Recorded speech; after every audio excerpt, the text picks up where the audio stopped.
Hey guys, Grim here. We're on episode 10 of Magical Meditations with Maia illustrated Herbiary, and I'm really interested in today's episode.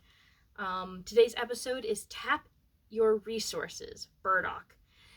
And as someone who considers themselves to be a hearth witch, let me just tell you, I love this artwork.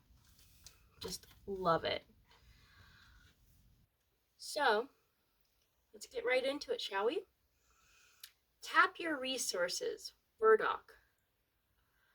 Arctium lapa. I really hope I'm pronouncing these right. Latin is not my strong suit. You know the burrs that get matted into your dog's coat in autumn? The ones that prick your fingers and refuse to come untangled? That's Burdock. She's a tireless companion, and yes, she sticks with you, cheering you on when you're running low on steam, or self-esteem, or recovering from a lingering ailment. Burdock's a nurturer, building you up with gentle sweetness and asking nothing in return. Her taproot runs deep. Once she sets her sights on breaking up crusty soil or shifting old habits, she's persistently relentless. She's the friend of your childhood, the one you could always count on to have your back. Trust me, she says. All will be well. The ritual here says reconnect with your inner flame. Burdock helps you find strength when you have none, warming you from the inside and nourishing deeply. In this way, she's a hearth fire. She offers gentle heat, warm light, and the promise of a home-cooked meal. To reconnect with your inner flame, your own sustenance, start by lighting a candle. Stare into the flame and imagine a small spark lighting deep in your core. See the candle's flame mirrored within a glowing ember. Breathe gently, letting your inner flame grow with each inhalation and shrink to an ember with each exhalation. Inhale, exhale. Inhale, exhale. After you have this visualization down, add a sense of warmth. Feel your innards warming on the inhalation and cooling on the exhalation. Practice for a minute at the start and work up to 10 minutes of practice. Know that, like Burdock, each breath is nourishing you deep within.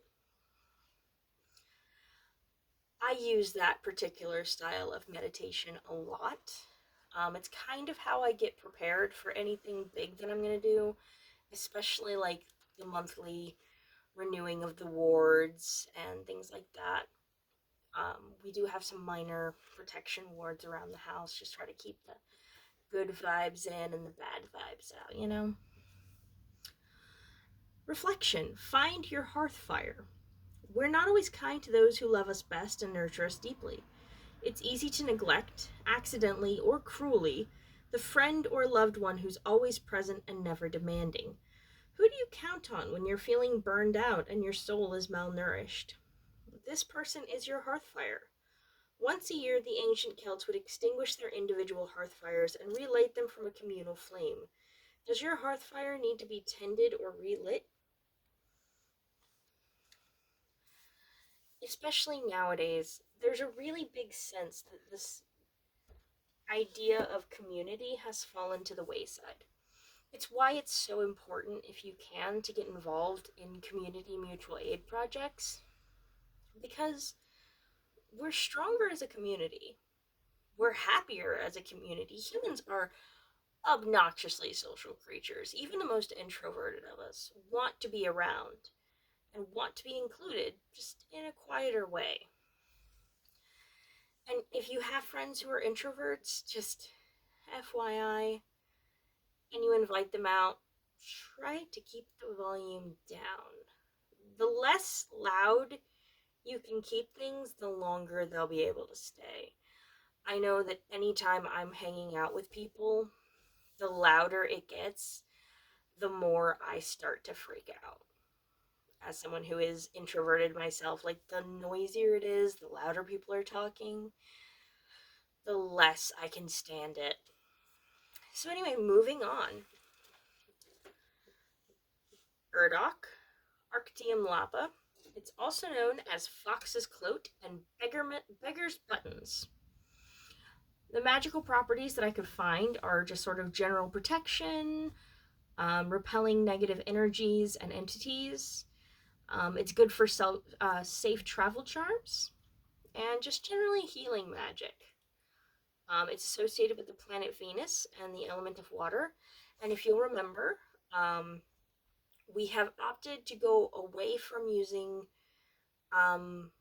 gender associations because a lot of these associations were written in a time where our understanding of gender and sexuality was not as accepting and fluid as it is now. And there's a lot of plants I feel like would be like non-binary or whatever, but just for simplicity's sake, we're just ignoring it entirely. The medicinal properties. It increases urine flow if you're having issues with that. It's good at killing germs, reducing fever. It's good for colds, GI issues, joint pain, gout, bladder infections, acne, and psoriasis. Caveats. It might slow blood clotting, might lower blood sugar, and if you have an allergy to ragweed, burdock might trigger that. And it can interact with diabetes medications and blood thinners. As always, I am not a doctor, nor do I play one on television, so if you're going to use any of these as a medical supplement, talk to your doctor, talk to your holistic practitioner. Take precautions. Don't just jump into it. It is deemed very safe for pets. It's actually one of the first things that I've found that had that. Like, oh no, this is super cool for your pets. So that's good. And then the little quote I have here is from K.R. Sridhar. I'm hoping I'm pronouncing that right. I know I'm terrible at pronunciations in general. But the quote is, when you don't have resources, you become resourceful. Next week's episode is, I believe, Rose. Yep, it's going to be Rose, and I'm super excited. And then after that will be Raspberry. I am hoping Friday or Saturday to make the first of my tarot deck reviews. I have quite a few, so it'll be a while before I have to buy new ones to review. But yeah, if you have any suggestions on content you'd like to see, I'm hoping to get the Poltergeist 2 review out soon. As always, like, comment, share. I'd love to hear your feedback. If you have any suggestions on content you'd like to see or things you think could improve the channel, I'd love to hear it. I'm hoping to get some editing software in the next month or two to be able to make a slightly more professional looking video. But until then, thank you all for watching. I really appreciate the growing support that I'm seeing. Have a happy summer. Blessed Litha. And yeah, I'll see you guys later on this week or next week. Grim out.